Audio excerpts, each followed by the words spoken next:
नमस्कार प्यारे बच्चों। गणित कक्षा 8 के नेशनल अचीवमेंट सर्वे 2021 की परीक्षा के जो प्रश्न बैंक में आपको क्वेश्चन दिए गए हैं उसके 19 प्रश्न तक अपन पार्ट 6 तक चर्चा कर चुके हैं। आज प्रश्न संख्या 20 में देखते हैं। यदि किसी वर्ग के 4 चक्कर लगाने पर 16 किलोमीटर की दौड़ पूरी होती है तो वर्ग का क्षेत्रफल कितना होगा। देखिए, वर्ग की जो आकृति है उसमें 4 भुजाओं से घिरी बंद आकृति होती है और चारों भुजाओं का माप क्या होता है, उसका बराबर होता है।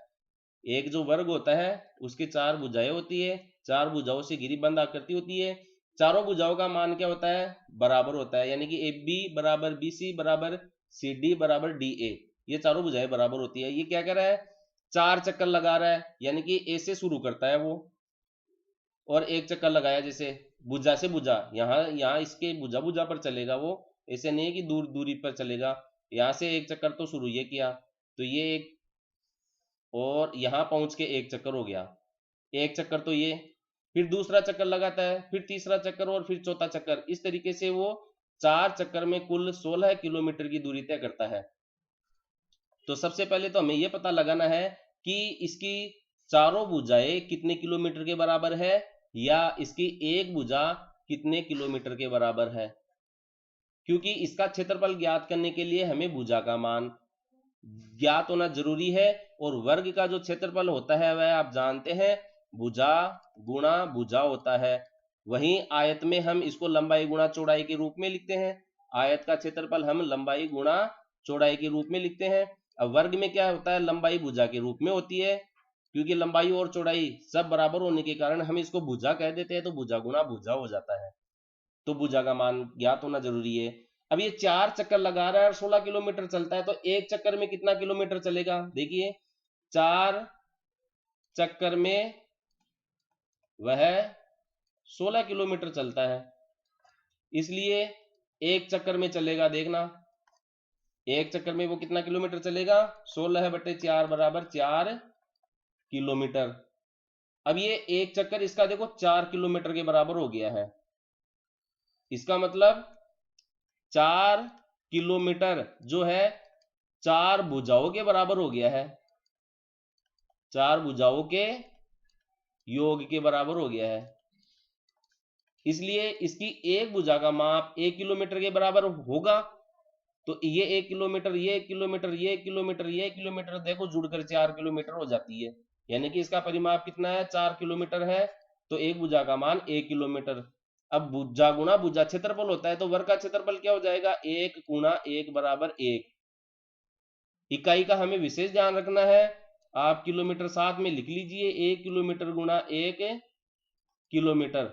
वर्ग का क्षेत्रफल अपन देख रहे हैं, तो 1 को 1 से गुणा करेंगे तो 1 ही मिलेगा, किलोमीटर को किलोमीटर से गुणा करेंगे, देखिए दोनों में किलोमीटर और किलोमीटर आ रहा है, तो आधार समान है और घात इसकी 1 है, इसकी 1 है, तो आधार को अपन एक बार लिखते हैं, उसके बाद में घातों को जोड़ देते हैं, यानी कि किलोमीटर की घात 2 और इस किलोमीटर की घात 2 को अपन वर्ग किलोमीटर बोलते हैं, इसलिए यह 1 वर्ग किलोमीटर इसका क्षेत्रफल निकल कर आ रहा है। किमी, की फॉर किलो, मी फॉर मीटर, किलोमीटर, जो कि ऑप्शन नंबर 4 में आपको दिया गया है। तो इस प्रकार हमें सभी चीजों को बारीकी से पढ़ने की आदत डालनी है, ताकि हम इसकी अवधारणाओं के आधार पर सवाल स्वयं हल कर सके। अब प्रश्न संख्या 21 जो है वह देखिए क्या कहता है, P में Q के दुगुने को जोड़ने पर प्राप्त व्यंजक क्या होगा। जो कहता है वैसा करते रहो। P में क्या जोड़ना है, Q के 2 गुने को जोड़ने पर क्या व्यंजक मिलेगा, ये आपके सामने आ गया, P + 2Q, जो कि ऑप्शन नंबर 3 में दिया गया है। अब अगला जो प्रश्न है देखिए क्या है, राम व श्याम के पास 45 रुपये अनुपात 1:2 में है। यानी कि अगर राम के पास 1 रुपया है तो श्याम के पास 2 रुपये हैं। राम के पास 2 है तो श्याम के पास कितना, 4। 1:2 है, यानी 1 का 2 गुना है, राम का 2 गुने रुपये श्याम के पास है। तो वो चीज देखो हम पता लगाते हैं, कैसे ज्ञात करेंगे। तो जब अनुपात का प्रश्न आपके पास आ जाता है तो प्यारे बच्चों याद रखना है कि अनुपात का सवाल आने पर हमें अलग अलग व्यक्तियों की जो धनराशि है कुल राशि में से वो अलग अलग ज्ञात करनी आनी चाहिए। तो देखिए राम की धनराशि के लिए क्या सूत्र हो जाएगा, राम की धन राशि 45 रुपये में राम का धन कितना है। इसी तरीके से हम श्याम की धनराशि ज्ञात करेंगे।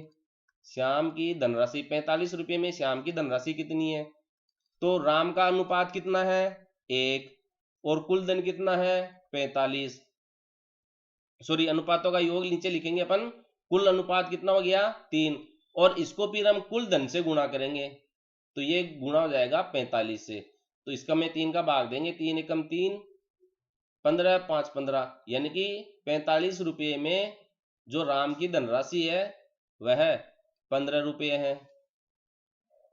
अब श्याम की धनराशि देखो, श्याम का अनुपात कितना है 2 और कुल अनुपात कितना हो गया 2 और 1 3, वो हम हर में लिखेंगे और जो कुल धनराशि है उससे उसको गुणा करेंगे। तो ये देखिए 15 मिल गया, 15 दूना 30, ये 30 रुपये श्याम की धनराशि आ गई। और ये चीज मैंने कही थी कि राम के पास अगर 1 रुपया है तो श्याम के पास उससे 2 गुना है, राम के पास 15 रुपया है तो श्याम के पास 15 का 2 गुना 30 रुपये, ये हमने पता कर लिए। तो राम के पास कितने रुपए हैं 15 रुपये हैं, जो कि ऑप्शन नंबर 2 में दिया गया है। इसका जनरल सूत्र आप लिख सकते हैं कि किसी का अनुपात आपको ज्ञात करना है या भाग ज्ञात करना है, जैसे कोई धनराशि में से किसी व्यक्ति का भाग कितना होगा, तो आप उस व्यक्ति के अनुपात में अनुपातों का योग का भाग देंगे, अनुपातों का योग। इस सूत्र को लिख लेना आप, बहुत अच्छा काम आएगा आपके। और कुल धन से उसको गुणा कर देंगे, कुल धन से उसको गुणा कर देंगे। ये चीज हमने किया है। राम की धनराशि पता लगाने के लिए राम का अनुपात बट्टा कुल अनुपात लिखा हमने और फिर कुल धनराशि 45 रुपये से गुणा कर दिया, तो इस 45 रुपये में राम का अनुपात कितना है वो निकल कर आ गया। प्रश्न संख्या 23 देखिए क्या कहता है, निम्न में x का मान है। ये x का मान ज्ञात करने के लिए इसको हमें बाई पक्ष में ले जाना पड़ेगा हर से, तो हम इसको वज्र गुणा कर देते हैं और बाई पक्ष में ले आते हैं। तो ऐसा करने से देखो ये क्या प्राप्त होगा, x गुणा 15/21 बराबर 5। अब ये 15/21 हटाएंगे तो इसको भी अपन वज्र गुणा कर देते हैं, तो 21 तो इधर अंश में आ जाएगा, 15 इधर हर में आ जाएगा, तो x का मान अपने को क्या प्राप्त होगा, 5 तो इधर है ही है, 5 गुणा 21 अंश में चला जाएगा, 15 हर में, 5 3 15 3 7 21, तो चर राशि x का मान कितना प्राप्त हो रहा है 7, जो कि आपको ऑप्शन नंबर 2 में दिया गया है। देखिए यह आपको ऑप्शन नंबर 2 में यहां पर दिया गया है।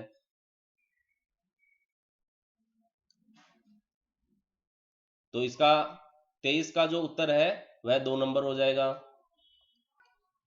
अगले वीडियो में हम अगले प्रश्नों के हल को लेकर आएंगे, तब तक आप इन प्रश्नों को अभ्यास में लेवे और आपकी किताब में भी जो ऑब्जेक्टिव क्वेश्चन है अब के जो छोटे छोटे सभी क्वेश्चन है उनको हल करें और किताब से भी इसके पूरी लाइनों को आप पढ़े और इसकी जो महत्वपूर्ण लाइनें हैं, परिभाषाएं हैं, प्रमेय है, उन सबको आप याद करें, अपने दोस्तों को सुनाए भी, उनसे भी सुने और उन पर चर्चा करें ताकि आपको वो लंबे समय तक याद रहे। वीडियो अच्छा लगे लाइक करें, शेयर करें, धन्यवाद।